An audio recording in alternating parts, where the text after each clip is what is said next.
মৌলের ধারণা এবং রাসায়নিক গণনা এই অধ্যায়টা আজকে আমরা শুরু করছি। ইতিমধ্যে অফলাইনে আমরা একাধিকবার অধ্যায়টা নিয়ে আলোচনা করেছি, তারপরেও তোমাদের অনুরোধে অধ্যায়টা আমি আরও একবার রিভিউ করছি অনলাইনে। তো আমরা চেষ্টা করব এই একটা ক্লাসের মধ্যেই নেক্সট 40 থেকে 45 মিনিটের মধ্যেই অধ্যায়টাকে ক্লিয়ার করে ফেলার জন্য।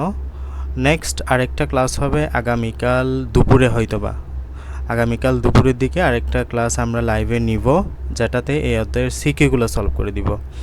অধ্যায়টা কঠিন না, খুবই সহজ। আমি গুরুত্বপূর্ণ যে টপিকগুলো আছে এগুলাকে হাইলাইট করেই যাব, ঠিক আছে? এবং মোটামুটি যেহেতু তোমাদের আগেও কিছুটা পড়া আছে, আশা করছি যে আমি দ্রুত গেলেও তোমরা সেটা ধরতে পারবা। এর পরেও যদি কারো কোনো বুঝতে অসুবিধা হয়, তোমরা রেকর্ডেড ক্লাসটা আবার করে নিবা, তাহলে আশা করছি আর কোনো অসুবিধা থাকার কথা না। আগামীকাল যখন সিকিউ সলভ হবে তখন মোটামুটি সব কিছুই ক্লিয়ার হয়ে যাবে। হ্যাঁ, মোটামুটি আমাদের এটা ম্যাথমেটিক্যাল প্রবলেম সলভ করার মতো একটা চ্যাপ্টার এটা। তো এই অধ্যায়ে আমরা কি পড়ব? আমরা মৌলের ধারণা, নট মৌল, এই মৌল না, আমরা পড়ব মৌলের ধারণা এবং এর ব্যবহার করে সরল গাণিতিক হিসাব নিকাশ আমরা এই অধ্যায়ে আলোচনা করি। নির্দিষ্ট ঘনমাত্রা দ্রবণ প্রস্তুতি, আমরা একটা সলিউশন বানাবো। তুমি ধরো যে বাসায় শরবত বানাবা, এখন তুমি ধরো যে এমন একজনকে শরবত বানাইতে দিয়েছ যে কখনো শরবত বানানোর আইডিয়া তার জীবনে কখনো নাই। তো এখন শরবতের মধ্যে পানি দিতে হয় বেশি, চিনি দিতে হয় 1 চামচ কিংবা 2 চামচ, লবণ দিতে হয় তার চাইতে কিছুটা কম। এই আইডিয়া তো তার কাছে থাকতে হবে। সো এখানেও বিষয়টা এমন যে তুমি যে একটা ঘনমাত্রা বানাবা, ধরো আমি তোমাকে বললাম হাইড্রোক্লোরিক অ্যাসিডের তুমি একটা সলিউশন বানাও, একটা দ্রবণ বানাও। তোমাকে এখানে কতটুকু হাইড্রোক্লোরিক অ্যাসিড দিলে কত পার্সেন্টের হাইড্রোক্লোরিক অ্যাসিড তৈরি হবে, কতটুকু পানি দিতে হবে, এই আইডিয়া তো তোমার লাগবে। তো এই অধ্যায়ে মূলত আমরা এই ঘনমাত্রা রিলেটেড সমস্যাগুলোও পড়াশোনা করব। এরপরে হচ্ছে আমাদের যৌগে উপস্থিত মৌলের শতকরা সংযুক্তি নির্ণয়, শতকরা সংযুক্তি ব্যবহার করে কীভাবে স্থূল সংকেত বের করতে হয়, কীভাবে আণবিক সংকেত বের করতে হয়। One of the most important topic for CQ. আমাদের সিকিউর জন্য স্থূল সংকেত, আণবিক সংকেত দুটোই প্রয়োজন। এরপরে হচ্ছে মৌল এবং যৌগমূলকের প্রতীক সংকেত যোজনী ব্যবহার করে রাসায়নিক সমীকরণ কীভাবে লিখতে হয়, সমতা বিধান। এটা আমাদের অতটা গুরুত্বপূর্ণ না। এরপরে হচ্ছে লাস্টে গিয়ে আমাদের মোটামুটি এই টপিকগুলো আমরা পড়ি, এবং সর্বশেষ আমরা যে রাসায়নিক বিক্রিয়াগুলো দেখব, এই বিক্রিয়ার মধ্যে ভরভিত্তিক বিভিন্ন গাণিতিক সমস্যা সমাধান। মানে তোমাকে একটা প্রমাণ বিক্রিয়া দেওয়া থাকবে, নাইট্রোজেন হাইড্রোজেনের সাথে বিক্রিয়া করে অ্যামোনিয়া তৈরি করে। আমি তোমাকে দিলাম যে আমাদের নাইট্রোজেন দিয়েছি ধরো 17 গ্রাম এবং হাইড্রোজেন দিয়েছি ধরো 10 গ্রাম, কতটুকু অ্যামোনিয়া তৈরি হবে তুমি বের করো, সামথিং লাইক দ্যাট। যে এই টাইপের সিকিউ আমরা এখানে ফেস করতে পারি। ওকে, সো আসলে আমরা একটু শুরু করি। মৌল বিষয়টা কি? দেখো, তুমি জানো যে 12টা সমান হলো 1 ডজন। 12টা সমান কি? 1 ডজন। আবার তুমি জানো 4টি সমান হলো 1 হালি। 4টি সমান 1 হালি। সেম তুমি এটাও জানো 1000 বা এরকম 1-এর সাথে 3টা শূন্য দিলে সেটা হয়ে যায় 1000। তোমাকে যদি আমি বলি কতটি, তোমার কোয়েশ্চেনের লাস্টের শব্দটা চিন্তা করো, কতটি। 12টি সমান 1 ডজন, 4টি সমান 1 হালি, 1000টি সমান 1000।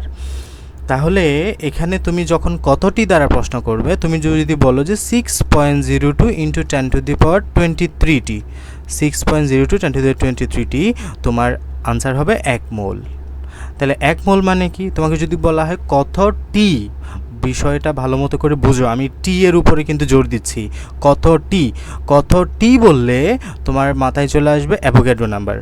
তোমার মাথায় কি আসবে? Avogadro number. তাহলে 6.02 ইন্টু 10 টু দি পাওয়ার 23টি সমান হলো 1 মোল। অক্সিজেন হতে পারে, হাইড্রোজেন হতে পারে। আমি যদি বলি আলি, 1 মোল আলি সমান কতটি আলি? তুমি বলবে যে 6.02 10 টু দি পাওয়ার 23টি আলি সমান হলো 1 মোল আলি। সেমভাবে যে কোনো কিছু, তুমি একটা অণু হতে পারে, আয়ন হতে পারে, পরমাণু হতে পারে, যে কোনো কিছু, যে 6.02 10 টু দি পাওয়ার 23টি, আই মিন অ্যাভোগাড্রো নাম্বারটা ইজ ইকুয়াল হলো 1 মোল। ওকে, তাহলে তোমাকে যদি অ্যাভোগাড্রোর সংখ্যাটা বলতে হয় যে আমাদের 6.0 10 টু দি পাওয়ার 23টি সংখ্যক কতটি, এই যে সংখ্যাটি, এই সংখ্যাটি সংখ্যক যে পরমাণু অণু এর সংখ্যাকে আমরা বলি 1 মোল। ওকে, তাহলে এখান থেকে তুমি 1 মোলের সংখ্যাটা দিতে পারো যে যে কোনো পদার্থের পরিমাণের মধ্যে যদি এতটি, এখানে টিটা মনে রাখো, কিন্তু আমরা গ্রাম বলি নাই, আমরা যে কোনো ভর বলি নাই, আমরা কিন্তু টি বলছি। তো এতটি সমান হলো এতটি পরমাণু অণু বা আয়ন থাকলে তাকে কি বলবা? 1 মোল বলতে পারবা। ওকে, এরপরে এটা হচ্ছে 1 মোলের একটা ধারণা। আমরা 1 মোল সমান অনেক কিছু জানবো। 1 মোল সমান যদি তোমাকে জিজ্ঞেস করা হয় কতটি, তোমার অ্যান্সার কি আসবে? 6.02 × 10⁻23টি। ওকে, এবার যদি তোমাকে জিজ্ঞেস করা হয় 1 মোল সমান হলো কত গ্রাম, 1 মোল সমান হলো কত গ্রাম, যার পারমাণবিক ভর যত, যার পারমাণবিক ভর যত, কিংবা অণুর ক্ষেত্রে যার আণবিক ভর যত, ততই হচ্ছে তার 1 মোল, ততই হচ্ছে তার 1 মোল। তাহলে আমরা দুইটা বিষয় ক্লিয়ার করতেছি। তোমাকে যদি জিজ্ঞেস করা হয় কতটি, তোমার আনসার চলে আসবে চোখ বন্ধ করে 6.02 × 10⁻23টি। তোমাকে যদি জিজ্ঞেস করা হয় ভরের হিসাবে চলে আসো, তুমি সিম্পলি বলবা যার পারমাণবিক ভর যত, অণু হলে আণবিক ভর যত, ইজ ইকুয়াল টু হলো তার 1 মোল। যেমন কার্বন কত গ্রাম, কার্বনের পারমাণবিক, কার্বন পরমাণু না, সো কার্বনের পরমাণুর ভর হচ্ছে 12 গ্রাম, সুতরাং ওই 12 গ্রাম সমান হলো 1 মোল। ওই যে যার পারমাণবিক ভর যত, ততই হচ্ছে তার 1 মোল। সেমভাবে পানি একটা অণু, তাহলে পানির আণবিক ভর কত? 18 গ্রাম। কীভাবে আসছে? হাইড্রোজেন H2O, হাইড্রোজেনের 2 গ্রাম, অক্সিজেনের 16 গ্রাম, এগুলো মুখস্থ রাখতে হবে কিন্তু। অক্সিজেনের 16 গ্রাম, তাহলে কত হয়? 18 গ্রাম। তাহলে পানির 18 গ্রাম সমান হলো 1 মোল। ওকে, পানির 18 গ্রাম সমান হলো 1 মোল। এখন আসো, তোমাকে এখানে আবার পানির 18 গ্রাম সমান কি জানো তুমি? এই যে এক মোল পানি সমান কি জানো?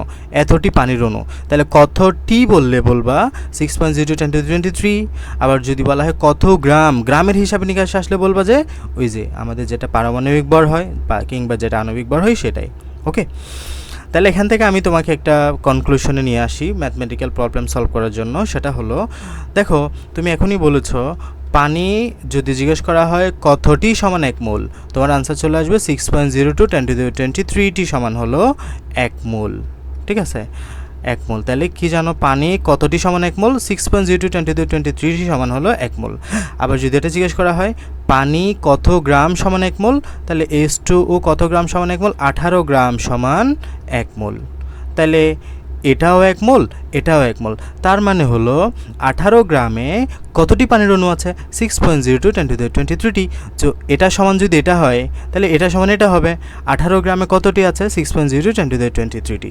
কারণ 1 মোল সমান হলো এতটি, আবার 1 মোল সমান হলো 18 গ্রাম। তার মানে ইনডিরেক্টলি আমরা বলতে পারি 18 গ্রাম সমানই হলো 6.02 × 10⁻23টি।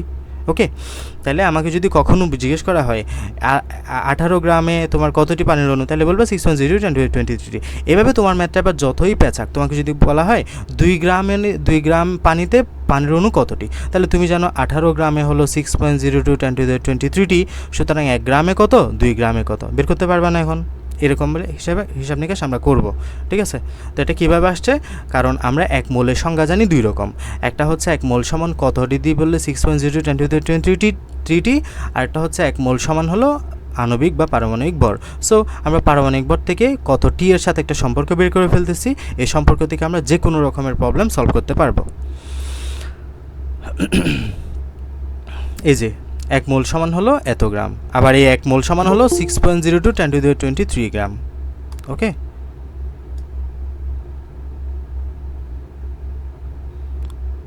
আচ্ছা, যারা লাস্টে ক্লাসে জয়েন করতেছো তারা কাইন্ডলি এই যে অংশটুকু পড়ে ফেলছে এটা একটু রিপিট করে নিবা, নাহলে তুমি এটা বুঝবা না।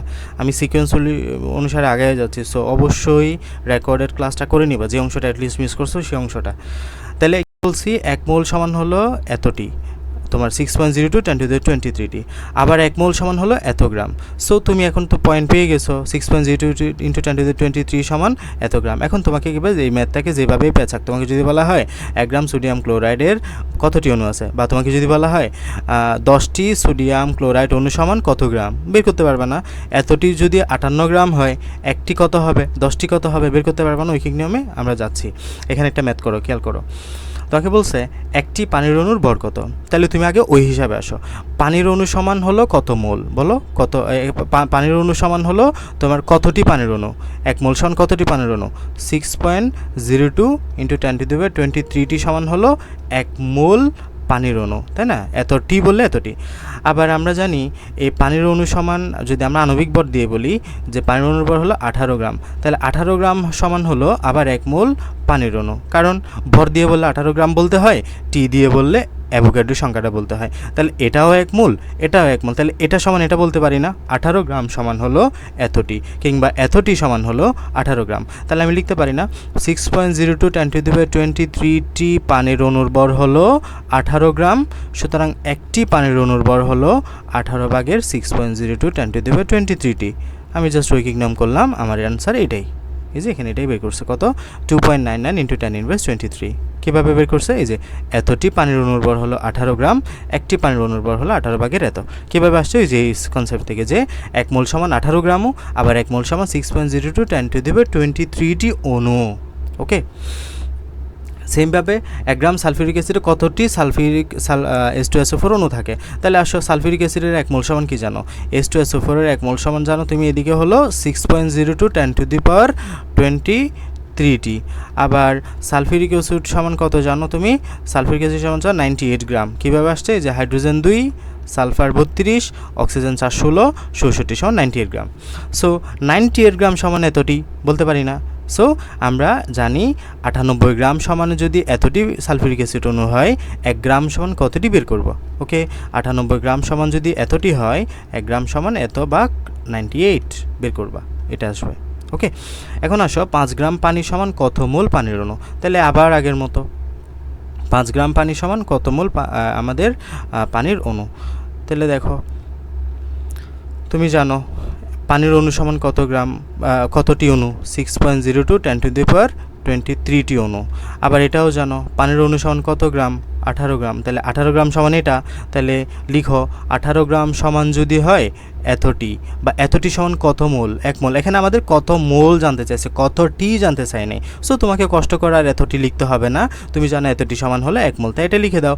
18 গ্রাম সমান হলো 1 মোল, সুতরাং 1 গ্রাম সমান কত হবে? 1/18। 5 গ্রাম সমান কত হবে? 5/18। এটি অ্যান্সার।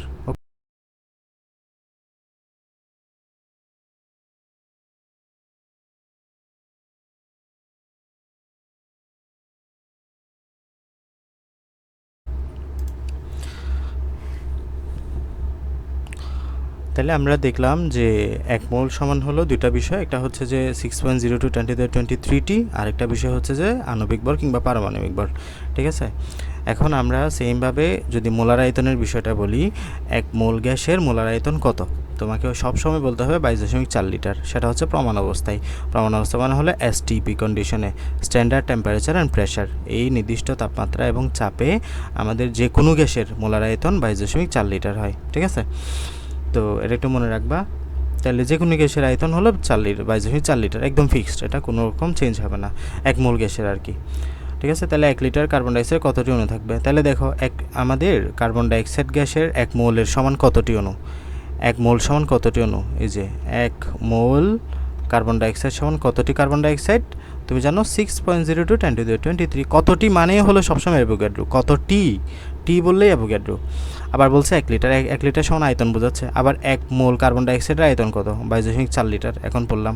তাহলে 22.4 লিটার সমান যদি হয় এতটি, যে 6.02 ইন্টু 10⁻23টি, সুতরাং 1 লিটার সমান বের করতে পারবা না, জাস্ট এটা দ্বারা 22.4কে ভাগ করে দিবা, আনসার বেরিয়ে যাবে। ঠিক আছে,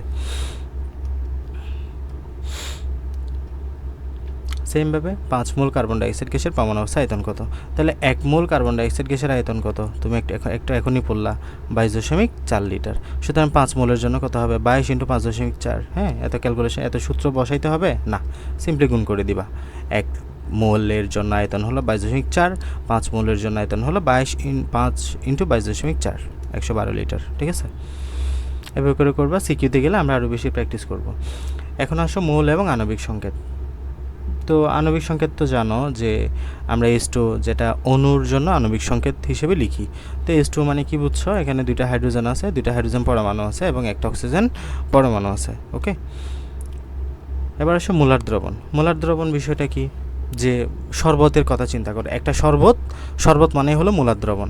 শরবত মানে হলো মোলার দ্রবণ, মানে তুমি দ্রবণ বানাইলা, ধরো যে এখানে একটা তুমি 1 গ্লাস শরবত বানাবা, 1 গ্লাস শরবত বানাবা। তো 1 গ্লাস শরবত বানানোর মধ্যে তুমি ধরো 1 লিটার পানি নিলা, এখানে কত লিটার মানে অ্যামাউন্টগুলো মনে রাখো, 1 লিটার পানি নিলা, এখানে তুমি 1 মোল চিনি দিলা, কি দিলা, 1 মোল চিনি। তাহলে এখানে যে শরবতটা তৈরি হবে এটাই হচ্ছে যে 1 মোলার দ্রবণের শরবত। বুঝছো, যে তাহলে কত লিটার পানি নিলা তুমি, 1 লিটার, কত মোল চিনি নিলা, 1 মোল, এটাই হচ্ছে তোমার মোলার দ্রবণ। তাহলে এখানে একটু বলো, একটু সাজায় বলো বিষয়টা এখন, যে নির্দিষ্ট তাপমাত্রায় দিতে হবে তোমার, এটা যে কোনো টেম্পারেচারে বললে হবে না, টেম্পারেচারটা একটু নির্দিষ্ট করে দিতে হবে, যে টেম্পারেচারটা নির্দিষ্ট থাকতে হবে 1 লিটার দ্রবণের মধ্যে। দ্রবণ কত, মানে পানি কতটুকু হতে হবে, 1 লিটার। যদি 1 মোল দ্রব দ্রবীভূত থাকে, ওই যে 1 মোল চিনি দিয়েছো না, ওই চিনিটাই হলো মূলত দ্রব, ঠিক আছে।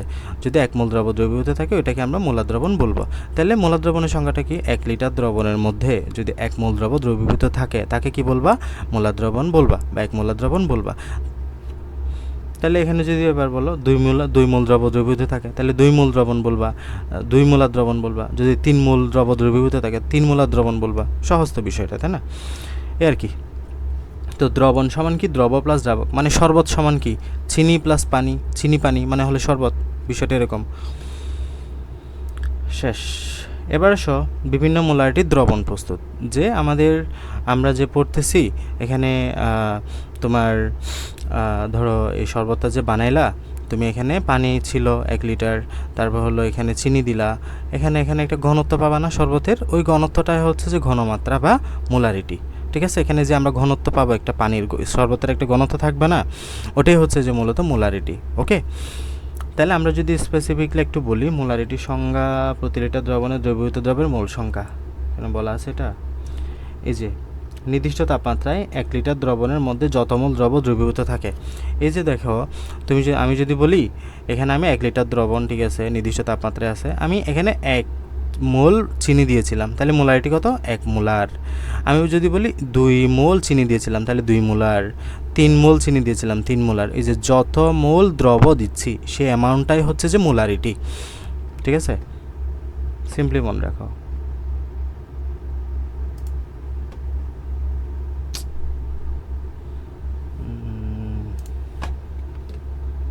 কি হলো,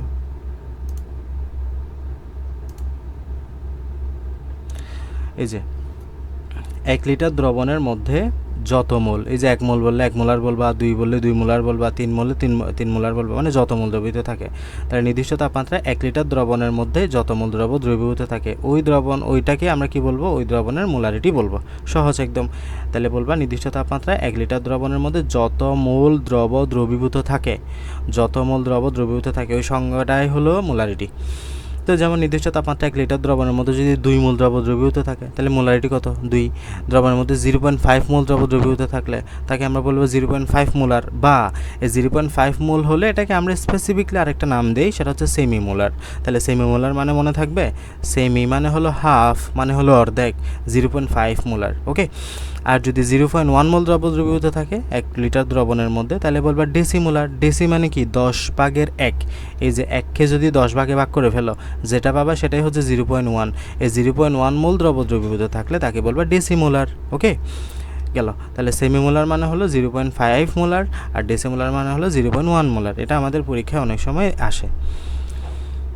আমরা এখন একটা সূত্র শিখব, এই সূত্রটা শিখে আমরা ম্যাক্সিমাম ম্যাথ করব, সেটা হচ্ছে W=SMB/1000। তোমাদের পড়াতে গিয়ে অফলাইনে অনেকবার বলেছি W=SMB/1000, W=SMB/1000। এই যে তুমি একটা সলিউশন তৈরি করতেছো বা শরবত তৈরি করতেছো, এই শরবতের মধ্যে তুমি কতটুকু চিনি দিচ্ছ, মানে কত গ্রাম চিনি দিচ্ছ, এটা হচ্ছে যে W এর পরিমাণটা, ঠিক আছে। কত গ্রাম মানে হলো এখানে তুমি কত গ্রাম চিনি দিচ্ছ। এস মানে কি, তুমি যে শরবতটা বানাইলা এই শরবতের ঘনমাত্রা কত, সলিউবিলিটি থেকে আসছে এস। এবং মোলারিটি, তুমি যে চিনিটা দিচ্ছ এই চিনির আণবিক ভর কত। যেমন তুমি যদি এখানে ধরো সোডিয়াম দাও, সোডিয়ামের আণবিক ভর হচ্ছে 23, যেমন তুমি পটাশিয়াম দাও 39, সেমভাবে এখানে যেটাই দিবে এটার আণবিক ভর থাকবে, আণবিক ভরটা জানতে চাইছে এম। আর বি মানে হলো ভলিউম, মানে হলো আয়তন। এই যে এখানে তুমি যে পানি দিলা, এই পানির আয়তন কতটুকু। আর 1000 মানে হলো ফিক্সড। এবং এটা মনে রাখবা, এখানে বি এর একক হবে ml এ, মিলিলিটারে। যদি ml এ দাও তাহলে 1000 দ্বারা ভাগ করবা, আর যদি বি এর মানে আয়তনটা যদি তুমি লিটারে বসাও তাহলে 1000 দিয়ে আর ভাগ করার প্রয়োজন নাই। ওকে, তাহলে W = SMB/1000 এর পরিচয় বুঝছো। S মানে হলো ঘনমাত্রা, B মানে হলো আয়তন, M মানে হলো আণবিক ভর, আর 1000 তো নির্দিষ্ট। W মানে হলো দ্রবের ভরটা বোঝাচ্ছে। এগুলো আমরা সিকিউতে করব। এখানে একটা সিকিউ দেওয়া আছে, খেয়াল করো। W = SMB/1000 তোমাকে কি বললো, 2 লিটার 0.1 মোলার এত কার্বনের দ্রবণের মধ্যে কি পরিমাণ সোডিয়াম কার্বনের দ্রবণ আছে, মানে এত সোডিয়াম কার্বনের মধ্যে দ্রবণের মধ্যে কি পরিমাণ সোডিয়াম কার্বনের দ্রবণ আছে। তাহলে আমাদের কি পরিমাণ সোডিয়াম কার্বনের, তার মানে W বের করতে বলতেছে। এটা কি বি আয়তন 2 লিটার, এটা কি 0.1 মোলার, তার মানে মোলারিটি মানে হলো এস এর মান দেওয়া আছে। Na2CO3 এর জন্য এম বের করতে পারবো না আমরা, এম মানে কি আণবিক ভর। এই যে আণবিক ভর বের করো, সোডিয়াম 23, দুইটার জন্য 23 দুগুণে 46 হবে, কার্বন 12, এই যে কার্বন 12, এগুলো আণবিক ভরগুলো মুখস্থ রাখবা পর্যায় সারণী থেকে। হ্যাঁ, সোডিয়ামের জন্য আণবিক ভর হলো 23, কার্বনের জন্য হলো 12, অক্সিজেনের জন্য হলো 16, 3 × 48, টোটাল হবে 106। তাহলে এম এর মান কত এখানে 106। তাহলে আমি তো সবই জানি, আমার সূত্র কি আছে, W = SMB/1000। তাহলে এস এর মান কত, এই যে 0.1, এম এর মান কত 106, ভি এর মান কত 2 লিটার। 2 লিটার কিন্তু বসাবা না, এখানে 2000 বসাও, কারণ তোমাকে ml এ বসাইতে হবে। তারপর 1000 দ্বারা ভাগ দাও। তুমি এখানে 2 বসাইতে পারো, ঠিক আছে, তবে 1000 দ্বারা ভাগ দেওয়ার প্রয়োজন নেই তখন। ওকে, কারণ আমরা 1000 দ্বারা ভাগ দিই মূলত mlটাকে লিটারে নিয়ে আসার জন্য। সো তুমি এখানে লিটারে নিলে এখানে আর 1000 দ্বারা ভাগ দেওয়ার প্রয়োজন নেই। ওকে, তাহলে আনসারটা বের করলেই তোমার হয়ে যায়, এই যেটাই। এভাবে করে করবা। হ্যাঁ, এগুলো সিকিউতে করা হবে। এরপর আরেকটা গুরুত্বপূর্ণ কনসেপ্ট হচ্ছে যে মৌলের শতকরা সংযুক্তি। দেখো, তোমাকে সিকোয়েন্সিয়ালি আমি এখন 3টা বিষয় শেখাবো। একটা হচ্ছে মৌলের শতকরা সংযুক্তি কীভাবে বের করবা, এরপরে শতকরা সংযুক্তি থেকে স্থূল সংকেত কীভাবে বের করবা, এরপর স্থূল সংকেত থেকে আণবিক সংকেত কীভাবে বের করবা। এই 3টা বিষয় একদম সিকোয়েন্সিয়ালি শিখতে হবে, একটা ছাড়া অন্যটা হবে না। ওকে, সো একটু দেখো, ফার্স্টে দেখো শতকরা সংযুক্তি। আমি ডিরেক্ট উদাহরণ দিয়ে বোঝাই, তারপর তোমার জন্য সহজ হবে।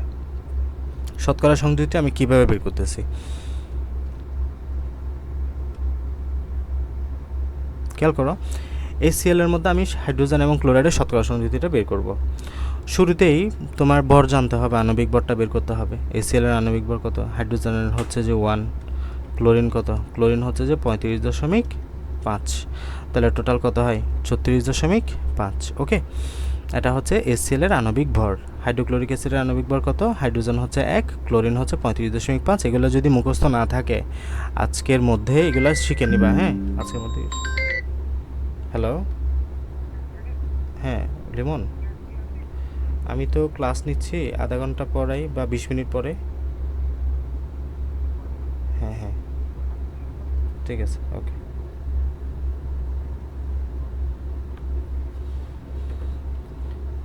আচ্ছা, হাইড্রোজেনের আণবিক ভর হচ্ছে যে 1, ক্লোরিনের আণবিক ভর কত 35.5।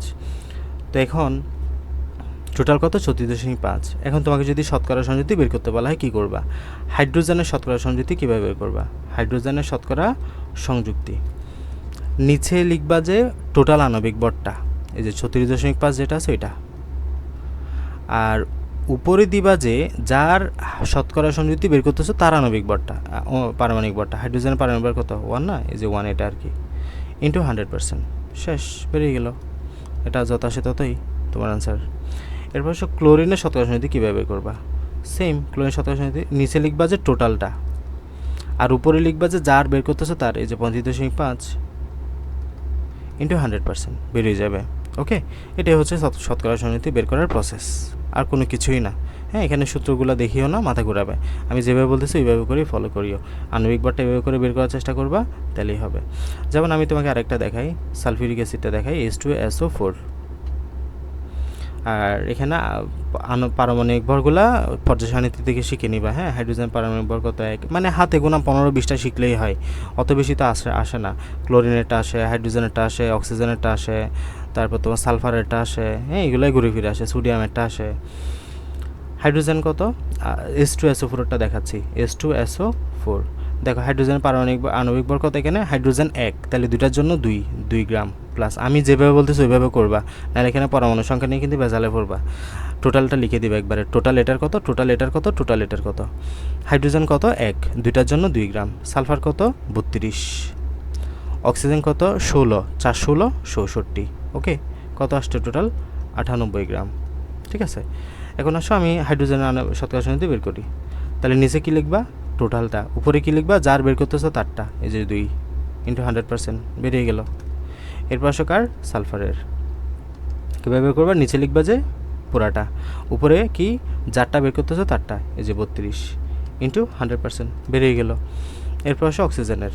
কীভাবে বের করবা, নিচে লিখবা যে পুরাটা, আর উপরে কারটা যার বের করতেছো তার, এই যে 66 × 100% বেরিয়ে গেল। ঠিক আছে, এভাবে করে আমরা শতকরা সংযুক্তিটা বের করতে পারি প্রত্যেকটা মৌল থেকে।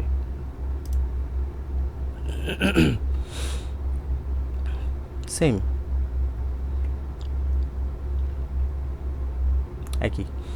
এখন আসো আমরা তাহলে প্রথম পদ্ধতি, প্রথম প্রসেস শেষ। এখন আসো শতকরা সংযুক্তি থেকে স্থূল সংকেত কীভাবে বের করবা। ঠিক আছে, দ্বিতীয় প্রসেস। এটা আমি তোমাকে উদাহরণ দিয়ে বোঝাই দিই, তাহলে সহজে বুঝবা। দেখো তোমাকে একটা যৌগ দেওয়া আছে, যে যৌগের মধ্যে কার্বনের শতকরা সংযুক্তি হচ্ছে যে 92.31%, হাইড্রোজেনের শতকরা সংযুক্তি হচ্ছে যে 7.69%, এবং অবশ্যই মনে রাখবা একটা যৌগের সবগুলা শতকরা সংযুক্তির যোগফল সবসময় 100% হবে। তাহলে এখানে যদি দুইটা পরমাণু মিলে বা দুইটা মোল মিলে একটা যৌগ গঠিত হয়েছে, সো এখানে দুইটা যোগফল 100%ই হবে। দুইটা যোগ করে দেখো 100%ই পাবা। আমাকে বলছে যৌগটির স্থূল সংকেত বের করো, তাহলে আমরা শতকরা সংযুক্তি থেকে কী বের করতে পারি, স্থূল সংকেতটা বের করতে পারি। প্রথম কাজ কি, প্রথম কাজ হলো এই যে কার্বনের যে পার্সেন্টেজটা দেওয়া আছে, ওই পার্সেন্টেজকে তার পারমাণবিক ভর দ্বারা ভাগ করে দেওয়া, মানে যার পার্সেন্টেজ যত তার পারমাণবিক ভর দ্বারা ভাগ করে দেওয়া। তাহলে কার্বনের দেওয়া আছে 92.31%, তুমি কার্বনের পারমাণবিক ভর 12 দ্বারা ভাগ করে দিছো, 7.69 আসছে। সেমভাবে হাইড্রোজেনের পার্সেন্টেজ কত, 7.69, হাইড্রোজেনের কত তোমার, এই যে পারমাণবিক ভর কত 1, তাহলে 1 দ্বারা ভাগ করে দিছো, 7.69, ওকে, এতটুকু বুঝছো। তাহলে যার পার্সেন্টেজ যত সেই পার্সেন্টেজকে পারমাণবিক ভর দ্বারা ভাগ করে দিবা, সিম্পল কাজ। এরপরে একটু খেয়াল করবা, তুমি যে ভাগফলটা বের করছো, এই ভাগফলের মধ্যে সবার ক্ষুদ্রতম যেটা পাবা সেই সংখ্যা দিয়ে সবাইকে ভাগ করে দিবা। এখন এখানে তো দুইটাই একই, সো দুইটা দ্বারা দুইটাকে ভাগ করে দাও। এই যে কার্বন লিখো 7.69 / 7.69 = 1, হাইড্রোজেন 7.69 7.69, মানে দুইটা যেহেতু একই পড়ে গেছে, দুইটাকে ভাগ করলে একই মনে হচ্ছে আমার। তাহলে এখন যেটা পাইলা, কার্বন কয়টা পাইলা, একটা, হাইড্রোজেন কয়টা পাইলা, একটা। এটা হচ্ছে তার স্থূল সংকেত। ঠিক আছে, আমি আরও একটা দেখে একদম ক্লিয়ার হয়ে যাবে। খেয়াল করো, সালফিউরিক অ্যাসিডটা ভালো মতো বুঝে নাও। তোমাকে একটা যৌগের মধ্যে হাইড্রোজেনের শতকরা সংযুক্তি দেওয়া আছে 2.04%, সালফারের শতকরা সংযুক্তি দেওয়া আছে 32.65%, অক্সিজেনের শতকরা সংযুক্তি দেওয়া আছে 65.30%। বলতেছে স্থূল সংকেত বের করো।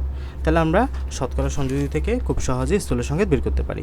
প্রথম কাজ কি, যার পার্সেন্টেজ যত তার ওই পার্সেন্টেজকে পারমাণবিক ভর দ্বারা ভাগ করে দিবা, নিজ পারমাণবিক ভর। হাইড্রোজেনের পারমাণবিক ভর কত 1, এই যে 1 দ্বারা 2.04কে ভাগ করে দিছো পার্সেন্টেজকে যত আসছে। সেমভাবে সালফারের পার্সেন্টেজকে তার পারমাণবিক ভর দ্বারা ভাগ করে দিছো 32 দ্বারা, 1.02 আসছে। সেমভাবে অক্সিজেন 65.30কে অক্সিজেন 16 তার পারমাণবিক ভর দ্বারা ভাগ করে দিছো, বুঝছো। তাহলে প্রথম কাজ কি, যার পার্সেন্টেজ যত সেই পার্সেন্টেজকে তুমি পারমাণবিক ভর দ্বারা ভাগ করে দিবা, যার পারমাণবিক ভর যত সেই পারমাণবিক ভর দ্বারাই কী করে দিবা, ভাগ করে দিবা, ওকে। এরপরের কাজ কি, এরপরের কাজ হলো এখান থেকে সবার ছোটো যে, আমি এখানেই করে ফেলতেছি বিষয়টা, এখানের মধ্যে সবার ক্ষুদ্রতম যে, সবার ছোটো যে, সেই সংখ্যা দ্বারা সবাইকে ভাগ করে দিবা। তো এই যে 2.04কে ভাগ করবো কত দ্বারা, এই যে 1.02 দ্বারা, যেহেতু 1.02 সবার ছোটো, এই 1.02 দ্বারা সবাইকে ভাগ করে দিব। এখন দেখো 1.02 দ্বারা এটাকে ভাগ করতেছি, যত আসে 2 আসবে মনে হয়, আর এটাকে 1.02 দ্বারা ভাগ করবো, সবাইকে 1.02 দ্বারা ভাগ করে দিব, এটাকে 1 আসবে। এটাকে 1.02 দ্বারা ভাগ করবো, 4.08কেও 1.02 দ্বারা ভাগ করবো, আনসার 4 আসবে। তাহলে আমি কি করলাম পরের স্টেপে সবার ক্ষুদ্র যাকে পাইলাম ওই সংখ্যাটা দ্বারা সবাইকে ভাগ। দেখো 2.04কে 1.02 দ্বারা ভাগ, 1.02কে 1.02 দ্বারা ভাগ, 4.08কে 1.02 দ্বারা ভাগ, মানে হলো সবার ছোট যে সেই সংখ্যাটা দ্বারা সবাইকে ভাগ করে দিবা। যে মানটা পেয়েছো এটা একটু নোট করো। এই যেখানে কি পেয়েছো, হাইড্রোজেন 2টা, এই যে S2, সালফার একটা, S1 তো আর দেওয়া লাগে না, 1 দেওয়া লাগে না, ঠিক আছে। O4 S2SO4, এটাই হচ্ছে তার স্থূল সংকেত, ঠিক আছে। আমরা স্থূল সংকেতটা বের করলাম পার্সেন্টেজ থেকে। এই যে এভাবে করে বের করবা, সবার ছোটো যে এই যে ক্ষুদ্রতম সংখ্যা সেটা দ্বারা ভাগফল বের করি, এটা হচ্ছে স্থূল সংকেত। সেমভাবে আরও একটা দেখো হাইড্রোজেন দেওয়া আছে এত %, তাহলে 100 পারমাণবিক দ্বারা ভাগ করলা, এই যে দ্বারা ভাগ করলা। সেমভাবে অক্সিজেনটাকে 16 দ্বারা ভাগ করলা। দেন এর মধ্যে ছোটোকে 5.5 না, এই 5.5কে উভয় সংখ্যা দ্বারা ভাগ করে দাও, উভয়কে ভাগ করে দাও। এই যে 5.5 দ্বারা ভাগ করলাম, এটাকে 5.5 দ্বারা ভাগ করলাম, S2O1, তাহলে S2O, এটা হচ্ছে স্থূল সংকেত। আচ্ছা, আমরা স্থূল সংকেত দেখে আসছি। তাহলে আমরা দুইটা বিষয় দেখলাম, একটা হচ্ছে তোমার শতকরা সমৃদ্ধি, এরপরে দেখলাম যে স্থূল সংকেত। এখন হলো স্থূল সংকেত থেকে তুমি আণবিক সংকেত কীভাবে বের করবা। স্থূল সংকেত তোমার জানা আছে, এখন আণবিক সংকেত বের করো। দেখো, স্থূল সংকেতের সাথে যদি n গুণ করো এটা হয়ে যাবে আণবিক সংকেত। ওকে, স্থূল সংকেতের সাথে তুমি যদি কি গুণ করো, n গুণ করো, তাহলে কি হয়ে যাবে, আণবিক সংকেত হয়ে যাবে। তো এখানে ধরো তোমাকে একটা বিষয় একদম দেওয়া আছে যে তোমার এখানে একটা যৌগের কার্বনের পার্সেন্টেজ দেওয়া আছে, হাইড্রোজেনের পার্সেন্টেজ দেওয়া আছে, তুমি ওই যৌগের আণবিক ভর জানো, তাহলে স্থূল আণবিক ভর সংখ্যাটা বের করো। অবশ্যই মনে রাখবা আণবিক সংকেত বের করার জন্য আণবিক ভরটা দেওয়া থাকতে হবে, আণবিক ভর দেওয়া না থাকলে বের করা যাবে না। ওকে, তাহলে তুমি আগে স্থূল সংকেত বের করতে হবে, স্থূল সংকেত বের করে আণবিক সংকেতে যাইতে হবে। সো আমরা স্থূল সংকেত বের করি আগে। তাহলে স্থূল সংকেত বের করার প্রসেস কি, 100 পার্সেন্টেজকে 100 পারমাণবিক ভর দ্বারা ভাগ করে দেওয়া। এই যে কার্বন 12 দ্বারা ভাগ করলাম এর পার্সেন্টেজকে, হাইড্রোজেন 1 দ্বারা ভাগ করলাম এর পার্সেন্টেজকে, এবং এরপরের কাজ হলো এদের মধ্যে যে ক্ষুদ্রতম সংখ্যা দিয়ে উভয়কে ভাগ করে দেওয়া। তাহলে দুইটাই যেহেতু একই, দুইটাকে ভাগ করে দিবে, তাহলে এটাও আসবে 1, এটাও আসবে 1, তাহলে কত আসে C1 এবং H1। এবং এটাকে যদি তুমি এখন n দ্বারা গুণ করো তাহলে কি পেয়ে যাবা, আণবিক সংখ্যাটা পেয়ে যাবা। তাহলে ইজ ইকুয়াল টু, এই যে n দ্বারা গুণ করে তুমি কি লিখতে পারো, ইজ ইকুয়াল টু লিখতে পারো যে তোমার এই যে আণবিক ভরটা কত, 78। ওকে, এখন কার্বনের কত, তোমার কার্বন এই যে তোমার আণবিক পারমাণবিক ভর কত, কার্বনের পারমাণবিক ভর হচ্ছে তোমার কার্বন 12, আর হাইড্রোজেন কত, হাইড্রোজেন 1, আর এখানে n গুণ আছে না, nটা রাখো, এদিকে 78, তাহলে 12কে কত, 13n সমান 78, তাহলে nটা যদি এই পাশে রাখো 78/13, তাহলে কত আসবে 6, তাহলে n এর মান কত আসছে 6, n এর মান এখানে 6 বসায় দিলে তোমার আনসার হয়ে যাবে C1H1 ডিভাইড বাই 6, তাহলে C6H6, এটা দ্বারা গুণ হয়ে যাবে উভয় পাশে। এটা হচ্ছে তোমার আণবিক সংকেত। আমি আরও একটা দেখাচ্ছি, খেয়াল করো আণবিক সংকেত থেকে স্থূল সংকেত কীভাবে বের করবা। এই যে তোমাকে ধরো গ্লুকোজ এর স্থূল সংকেত বের করতে হবে, C6H12। আচ্ছা, এখন এটা উল্টা বলছে, আমরা উল্টাতে আপাতত যাব না।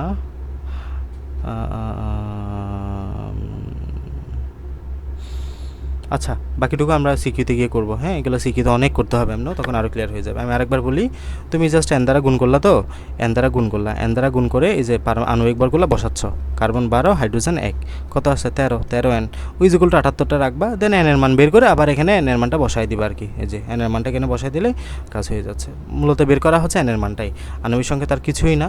স্থূল সংকেত হুবহু বের করে দেন n এর মানটা বের করবা ওই আণবিক ভর থেকে, কাজ শেষ। আমাদের মোটামুটি অর্ধের অর্ধেক শেষ, বাকি অর্ধেকে আমরা কি পড়বো, রাসায়নিক বিক্রিয়া, রাসায়নিক সমীকরণ। এগুলো তোমরা নিজেরা রিডিং দিও যে রাসায়নিক বিক্রিয়া কীভাবে লিখতে হয়। বাম পাশে যেটা থাকে এটাকে বিক্রিয়ক বলা হয়, ডান পাশে যেটা থাকে এটাকে উৎপাদ বলা হয়। বিক্রিয়ক বিক্রিয়া করে উৎপাদ তৈরি করে, আর সমান্তরিত করলে মাঝখানে আমরা সমান চিহ্ন দিতে পারি, সমান্তরিত না করলে এরকম একটা অ্যারো চিহ্ন দিতে হয়, ঠিক আছে। আর পাশাপাশি একটু লিখতে হয় যে ব্র্যাকেটের মধ্যে যে জি লেখা আছে, জি মানে কি, গ্যাস, এ জি মানে হলো গ্যাস, এল মানে হলো লিকুইড, মানে হলো তরল পদার্থ বোঝাচ্ছে, মানে ভৌত অবস্থাটা বোঝাচ্ছে আর কি। কার্বনের পাশে এস লেখা আছে মানে হলো সলিড, মানে হলো কঠিন পদার্থ, জি মানে হলো গ্যাস, হ্যাঁ, এগুলো বোঝাচ্ছে। এর ফলে সমান্তকরণটা কীভাবে করতে হয় আমি একটা দুইটা দেখাই দিচ্ছি, তোমরা একটু প্র্যাকটিস করিও। যে খেয়াল করো, এখানে Na2CO3 HCl সোডিয়াম ক্লোরাইড এবং পানির সাথে আমি সমান্তকরণ করব। তাহলে তোমাকে আগে দেখতে হবে এখানে সোডিয়াম কয়টা, 2টা, তাহলে এখানে সোডিয়াম কয়টা, 1টা, তাহলে 2 বসাই দাও। ক্লোরিন কয়টা হয়ে গেল, 2টা হয়ে গেল, বাট এখানে ক্লোরিন কয়টা, 1টা, তাহলে এটাকে 2 বসাই দাও। হাইড্রোজেন 2টা, হাইড্রোজেন এদিকে 2টা আছে, ক্লোরিন 2টা, ক্লোরিন 2টা, মিলে তো গেছে আশা করি।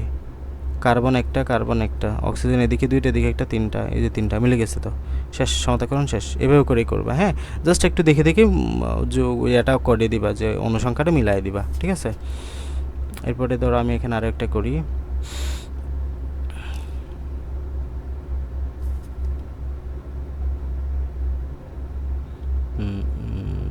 এটা খেয়াল করো, এই যে এখানে ম্যাগনেসিয়াম কয়টা? একটা। এখানে ম্যাগনেসিয়াম কয়টা? 2টা। এখানে ক্লোরিন কয়টা? একটা। এখানে ক্লোরিন কয়টা? 2টা। তাহলে এখানে ক্লোরিনের আগে 2 দিয়ে দাও। হাইড্রোজেন কয়টা হয়ে গেল এখন? 2টা। হাইড্রোজেন 2টা আছে, হ্যাঁ মিলে গেছে। এই আর কি, নিজেরা একটু প্র্যাকটিস করি এগুলো, হ্যাঁ। এখানে অ্যালুমিনিয়ামটা আছে সেমভাবে, অ্যালুমিনিয়াম এদিকে 2টা আছে, তাহলে এখানে 2 দিয়ে দিবা। তাহলে 3 দুগুণে 6টা ক্লোরিন হয়ে যাবে, এখানে 6 দিয়ে দিবা। এই শেষ। এরপরে হলো মূল এবং রাসায়নিক পরিমাণ। এগুলো তো বুঝছো যে ম্যাগনেসিয়াম অক্সাইডের সাথে বিক্রিয়া করে ম্যাগনেসিয়াম অক্সাইড তৈরি করতেছে। এগুলো যদি একটু ভাঙাও, যে 2 ম্যাগনেসিয়াম সমান কত? 2 মোল ম্যাগনেসিয়াম। এখন 1 মোল ম্যাগনেসিয়াম কতটি পরমাণু? 6.0 × 10⁻20 পরমাণু। আবার গ্রামে যদি নিয়ে আসো, তাহলে 2 মোল সমান হলো 2 × 24 মানে 48 গ্রাম। এগুলো আমরা সিকিউতে করার সময় এগুলো আমি আরেকবার দেখাই দিব। এখানে জাস্ট একটু দেখো, এখানে বোঝার কিছু নেই, এগুলো সব সিকিউর পড়া। এরপর টপিক হচ্ছে যে লিমিটিং বিক্রিয়ক। লিমিটিং বিক্রিয়ক বিষয়টা খুবই সহজ। এই যে ধরো আমার একটা বিক্রিয়া হচ্ছে, আমি এখানে ম্যাগনেসিয়াম দিলাম, অক্সিজেন দিলাম, ম্যাগনেসিয়াম অক্সিজেন বিক্রিয়া করে ম্যাগনেসিয়াম অক্সাইড তৈরি করতেছে। এই বিক্রিয়াটা কি আজীবন হতে থাকবে? মানে ম্যাগনেসিয়াম অক্সাইডের সাথে বিক্রিয়া করে আজীবন ম্যাগনেসিয়াম অক্সাইড তৈরি হবে? না। যে কোনো এক সময় হয় ম্যাগনেসিয়াম শেষ হয়ে যাবে, না হয় অক্সিজেন শেষ হয়ে যাবে, এবং যে কোনো একটা শেষ হয়ে গেলে আলটিমেটলি বিক্রিয়াটা থেমে যাবে। বিক্রিয়াটা থেমে যাওয়া মানে কি? বিক্রিয়াটা লিমিট হয়ে যাওয়া, ঠিক আছে। তো আলটিমেটলি বিক্রিয়ার মধ্যে যে বিক্রিয়কটা সবার আগে শেষ হয়ে যাচ্ছে, ওটাই হলো লিমিটিং বিক্রিয়ক। মানে যে আলটিমেটলি লিমিট করে দিয়েছে বিক্রিয়াটাকে, নামের মধ্যে মিল আছে, যে লিমিট করে দিয়েছে, ওটাই হলো যে লিমিটিং বিক্রিয়ক, হ্যাঁ। মানে যে আগে শেষ হয়ে যাচ্ছে, ম্যাগনেসিয়াম এবং অক্সিজেন, ম্যাগনেসিয়াম অক্সাইড তৈরি হচ্ছে। ধর এখানে অক্সিজেন শেষ, তাহলে আর ম্যাগনেসিয়াম অক্সাইড তৈরি হবে না। তাহলে ম্যাগনেসিয়াম অক্সাইড কতটুকু তৈরি হবে এটা লিমিট করে দিছে না, এটাই হচ্ছে যে লিমিটিং বিক্রিয়ক।